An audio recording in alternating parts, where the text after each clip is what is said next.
couple weeks ago, I was sitting at the table, minding my own business, enjoying my coffee and enjoying the morning, when something on the TV caught my attention. ESPN releasing their top 10 quarterback list for the 2024 NFL season.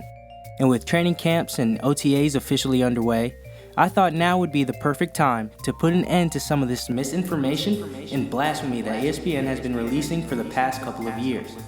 The ESPN Top 10 Player Positions list is something that strikes controversy, pretty much every year. He said he's overrated. They did not lose that game last year because of Lamar. But he's not even in the top 10. Come on, Dan. This controversy naturally rises with quarterbacks, as it seems there's always a proven quarterback left off, an inferior quarterback overrated, and players just overall not properly ranked. But in order to fully understand where my disapproval and other watchers of the NFL like myself comes from, it's important to know exactly the criteria in which these quarterbacks are being ranked. How many of those guys win games for their team? More often than not every game, but you as an organization win games because of those guys. The ESPN Top 10 Quarterbacks list is generated by a survey given to league executives, coaches, scouts, and players, along with ESPN analysts.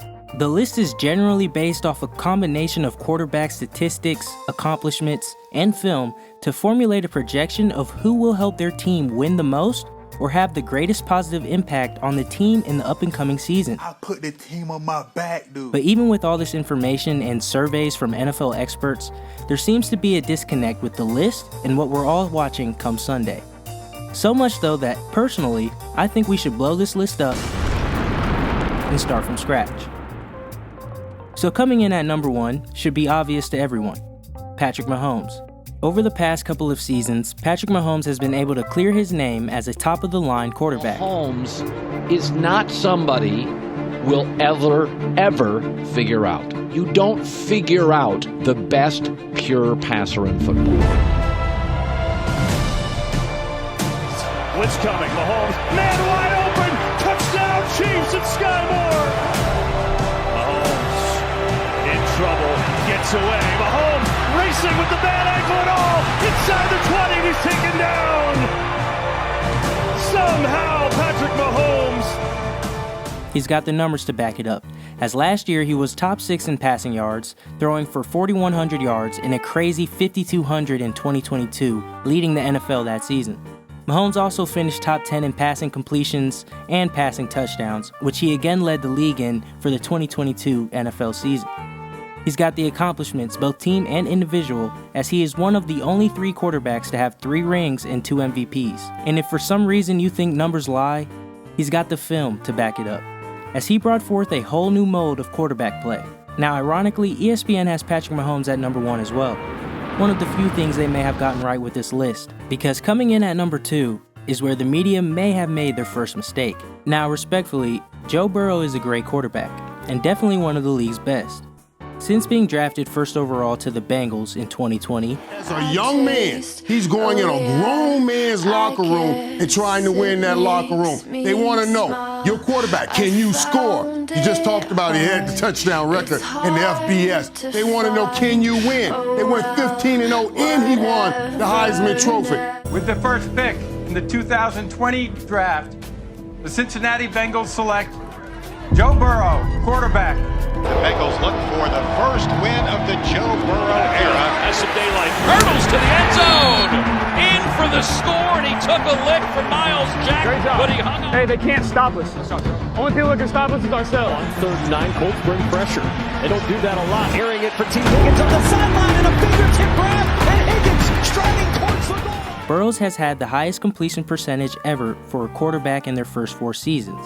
And he even led the Bengals to their first Super Bowl in 33 years, as he pretty much brought the Cincinnati Bengals back to relevancy, with his performance steadily improving since his rookie debut. But last year, we saw Burrows take a pretty big step back. Now, I completely understand that last season, Burrow went down with a season-ending injury in Week 10, and that even before then he was nursing a painful calf injury that certainly hindered his performance. And even if you include the struggles of last year, Burrow still has an overall track record of being one of the best quarterbacks in the league. And who knows how the year may have shaped up had he been 100% healthy. But in a list like this, film is film, and numbers are numbers. And Joe didn't do enough to keep the title of the second best quarterback in the NFL, as 6 out of the 10 games he did play last season, he finished with a QBR under 45. But I still believe in Burrow and his ability to perform at an extremely high level when healthy. So in my opinion, he only deserves a step or two down in the rankings, because while Burrow struggled, other quarterbacks have been playing some of their best football yet. So with Burrow's knocked down, who deserves his former spot as the number 2 quarterback in the league? There's really only one obvious answer: Lamar Jackson. Lamar is a league MVP that led all quarterbacks in rushing yards last season, and has the most single-season rushing yards from any quarterback ever. That's not to mention he's one of the most dynamic players in the NFL overall.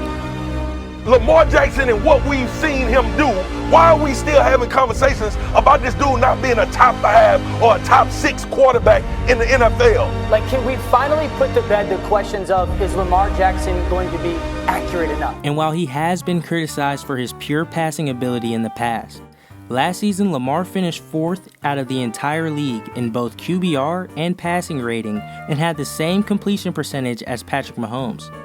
The fact the media ranked him anywhere outside of top 3, considering he had one of his best seasons, compared to some of his peers who had one of their worst, is borderline absurd.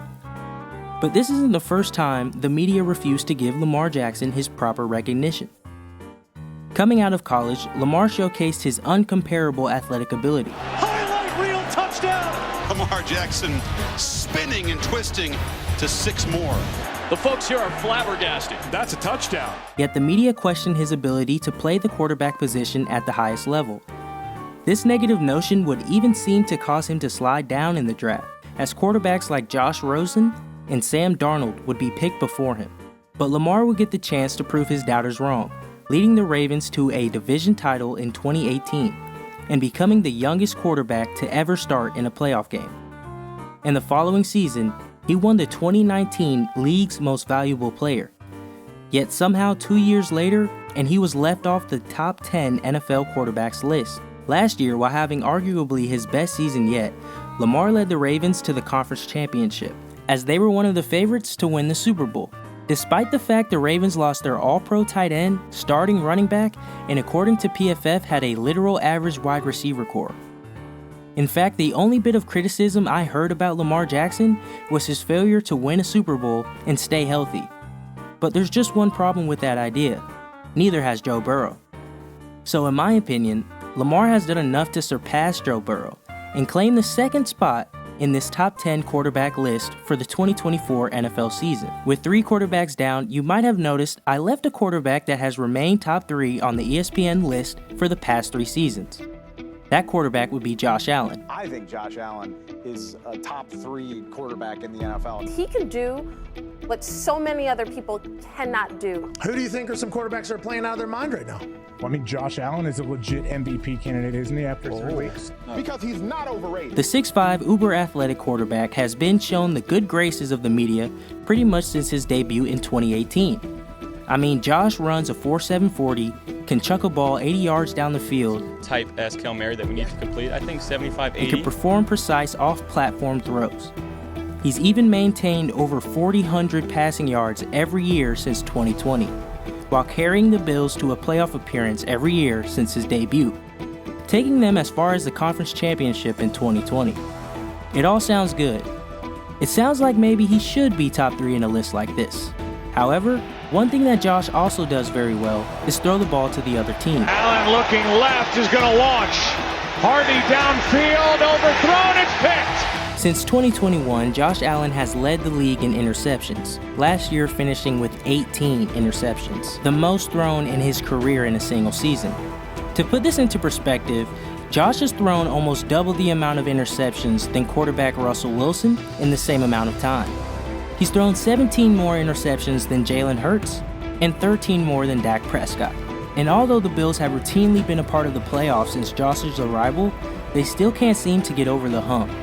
And for the 2024 season, it seems like the Bills may have missed their window, with major contributors to the team leaving in free agency.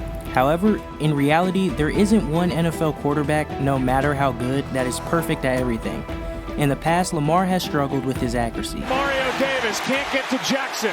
and the pass was behind Demarcus Robinson. Patrick Mahomes has been criticized for taking too many sacks, trying to make the big play. 3rd and 12, they got Mahomes. My goodness, that might be the sack of the year. Even Tom Brady, the consensus GOAT, was thought to be far too unathletic to play professional football. But when a quarterback possesses a high turnover tendency, it can definitely have a negative effect on winning games. And in a list like this, where we're aiming to determine which quarterback is the best at helping their team win, I just don't see how Josh Allen can be put in the top 3. But that doesn't mean Josh isn't an elite quarterback in this league. In fact, in the past 3 seasons, the same seasons where he's thrown 47 interceptions, Josh has passed for 128 touchdowns, which is the same as Patrick Mahomes. So clearly Josh is talented, but he has some flaws. So I like Josh Allen around number 6 for the top 10 quarterbacks for the 2024 NFL season. So with Josh Allen at 6, you may be wondering who deserves the 2 open spots in front of him. I mean, like I said before, Josh has remained top 3 in this list by ESPN for the past 3 years. Whoever steps up to take the 2 spots above him will have to have a pretty fair argument to do so. And in my opinion, the 4th ranked quarterback spot should go to the NFL veteran, former Super Bowl champion, Matthew Stafford. Play, right? Yeah, help me up. I can throw the ball. Last play of the game, takes the snap, rolls, throws, end zone, touchdown, Detroit Lions. Since he entered the league, he leads the NFL in 4th quarter comebacks. And for years and years, we always said, yeah, that's because he always trails in Detroit. Yeah, but he still played for Detroit. He came back and won those games. And now you're like, oh, it wasn't just Detroit. It's Matt Stafford. Stafford, end zone, Cup. He's got it. Touchdown Rams. Got popped by. He's over getting checked out. Here is Beckham. Found a hole in this defense. They're down and 1. Stafford, end zone, Cup. Got it. Touchdown Rams. For majority of his career, Matthew has been known as a solid overall quarterback, but not really in the same tier as those constantly recognized by the media. However, Matthew isn't just another serviceable quarterback in the NFL. The former 1st overall pick out of UGA currently sits with the 11th most passing yards and passing touchdowns in a career in NFL history. That would mean Matthew is floating above names of quarterbacks like Warren Moon, Joe Montana, John Elway, and in one more good year, he'll have a high chance to surpass Dan Marino in passing yards and after that, passing touchdowns. So where is this lack of recognition coming from for Matthew Stafford? Well, Matthew's career started off in Detroit with legendary receiver Calvin Johnson, and together the two and the team would all mutually benefit. Calvin would break Jerry Rice's single-season receiving yards record in 2012. Stafford went on to become the 3rd player ever to throw for 5,000 yards in a single season, and the Lions would make their first playoff appearance in 12 years. However, even with the success of Calvin Johnson and Matthew Stafford, the Lions would lose each wild card matchup they were able to appear in, and Stafford's legacy remained at a standstill because of it. But in 2021, Stafford was traded to the Rams, where he was able to create another great quarterback-wide receiver relationship with Cooper Kupp. And again, like Calvin Johnson, the two together and the team would all mutually benefit. In his first year with the Rams, Stafford was able to lead his team to the Super Bowl with impressive performances along the way as the Rams would have comeback victories even against the GOAT, Tom Brady. And in the Super Bowl, Matthew Stafford not only threw for 3 touchdowns, but he would pull off something that would become a staple for some quarterbacks in the future. The no-look pass. Stafford caught on the run. Cup. Who else? In the 4th quarter, with the game on the line, trailing by 4, Stafford delivered a strike to wide receiver Cooper Kupp for a crucial 1st down conversion.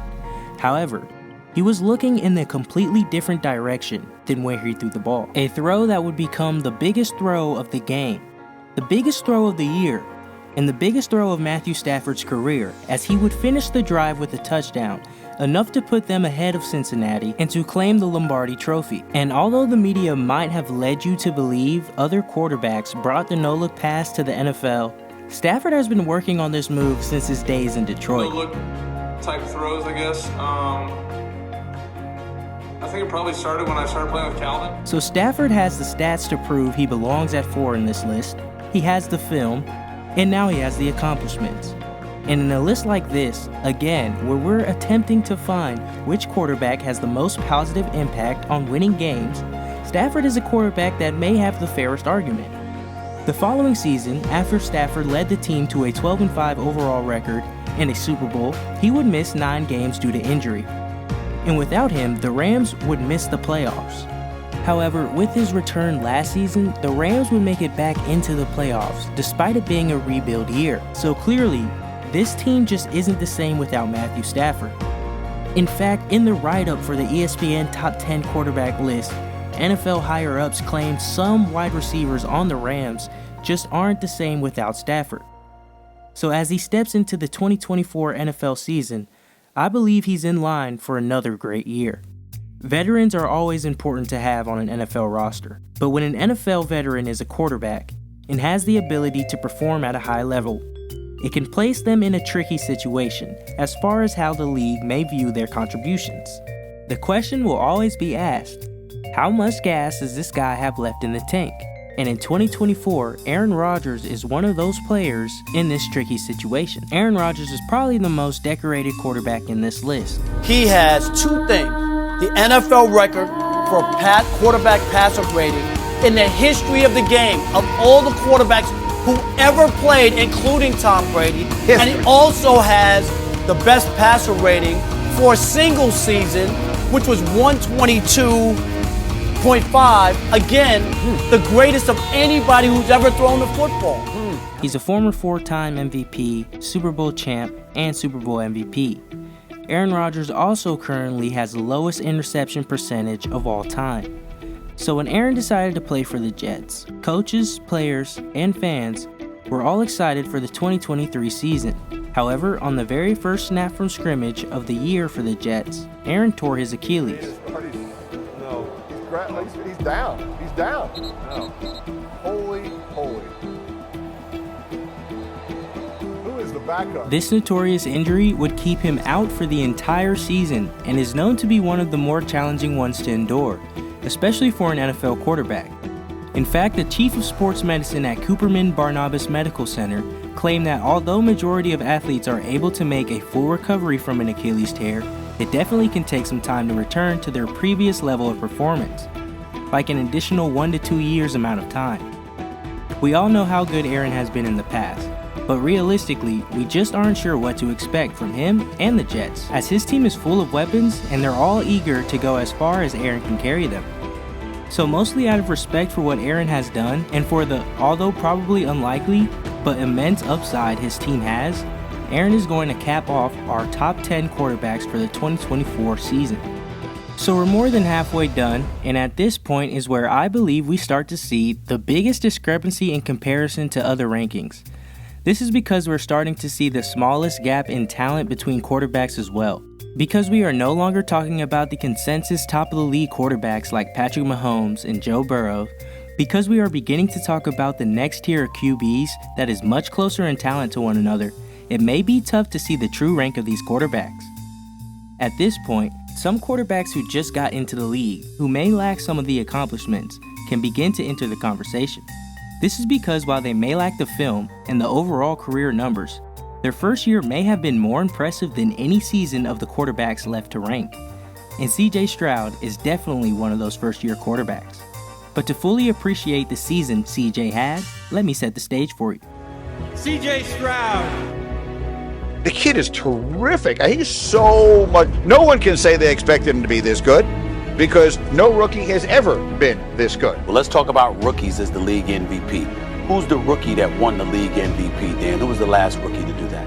Do you know? I don't know if anyone has. I'll tell you, it would be the one and only Mr. Jim Brown. Okay. 1957. Yep. That's it. That's it. So that's number one, right? Because in other words, we're talking about how far gone of a possibility it is. Takes inside. Stroud little sidearm delivery to the end zone. Front has been able to mask some of that. And he's going to walk touchdown. 2nd down and 8, and there's another great pass. He has rookie records right now that are not supposed to be touched. Players selected at the NFL draft may be thought of the ones who succeeded in living their dreams. They are selected, interviewed, and featured on national television. But often you won't hear about them again unless you're looking until kickoff Sunday. But you might find it surprising that only 30% of all NFL draft picks actually make it on an NFL roster, and an even smaller 10.5% are considered at the most mediocre NFL players. Based on Pro Football Reference, the reality is, more than most draft picks are bust, don't live up to their draft position, have injuries or off-the-field issues, don't play, or even if they do play, don't make a difference in team success whatsoever. So what CJ Stroud was able to do last year would make him arguably the best rookie in NFL history. Last year, CJ averaged the most passing yards per game when starting more than 9 games. And in 15 games, he threw for 23 touchdowns with only 5 interceptions, making him have the highest touchdown to interception ratio in the entire NFL. Doing all this while leading the Houston Texans, who only won 3 games the previous season, to the divisional round in the playoffs. And somehow the Texans are still getting better, adding top-of-the-league talent to their roster what feels like every month. So for me, CJ has to be 5th in the top 10 quarterbacks list for the 2024 NFL season. Here's Lowe. Taps it a couple times, going end zone, caught, Dobbs, touchdown, Green Bay. Another quarterback lacking some of the recognition he deserves for almost the same reason is Jordan Love. The 2020 first-round draft pick came into the NFL with probably the most pressure to succeed for a first-year player in a while. When Jordan was drafted, it was on a contingency plan in case Aaron Rodgers, for whatever reason, was unable to play for the Packers in the later years of his Hall of Fame career. But this would increase pressure and raise the tensions of the whole organization as people began to think, was it worth it to keep Aaron, as Jordan Love seemed ready to play? And the Packers continued to fail in the postseason. As these tensions grew through time, it seemed to have pushed Aaron out the door and on a first-class flight to New York. So last season, Jordan's first season as the starter would be the first true opportunity to see all of what Jordan could do. And in his last 8 weeks, Jordan threw for over 2,000 yards, 18 touchdowns, and only 1 interception. Not to mention that every one of his skill position starting teammates were rookies or on their sophomore season as well. CJ Stroud and Jordan Love both had impressive years in their first season starting on the field. But unlike CJ, Jordan just didn't have one of the best rookie seasons in NFL history, which may have spoiled some of his recognition. But in reality, Jordan belongs somewhere around number 7 in this list. And for number 8, I like a guy who is almost the opposite in terms of experience to these 2 young quarterbacks. Goff loading up, Khalif Raymond, he's got it! Touchdown, Detroit! But isn't quite a league veteran. That quarterback would be Jared Goff. Now, no, Jared doesn't have this wild athletic ability or a rocket for an arm. And sure, early in his career with the Rams, Jared was given the opportunity to be a superstar in the NFL as his team would continuously be in the fight for the Super Bowl. So with the Rams, when Jared couldn't find a way to win a championship, he was shipped off to Detroit in a swap trade for Matthew Stafford. And in Detroit, he joined a roster that would add superstars and a new innovative head coach over the years. And with these new weapons and new coaching staff, Jared had the best seasons of his career, throwing for an incredibly efficient 59 touchdowns and only 19 interceptions, the second best touchdown to interception ratio in the entire NFL. And for the 2024 NFL season, the Lions are looking to do more of the same, but still the argument for Jared isn't the strongest. He really only has 2 years of producing top NFL numbers. That and his lack of eye-opening athleticism, probably the biggest reasons keeping him this low in the rankings. At number 9, there are honestly a few names that I will accept at this spot. Dak Prescott, Jalen Hurts, Brock Purdy, even Tua Tagovailoa can all make a valid argument to take this spot. All are quarterbacks that have remained in the top portion in the NFL for passing yards, touchdowns, etc. for the past couple of seasons, and have managed to lead their teams to relative success. You know what? Instead of telling you who should be in this spot, I'd rather tell you who shouldn't.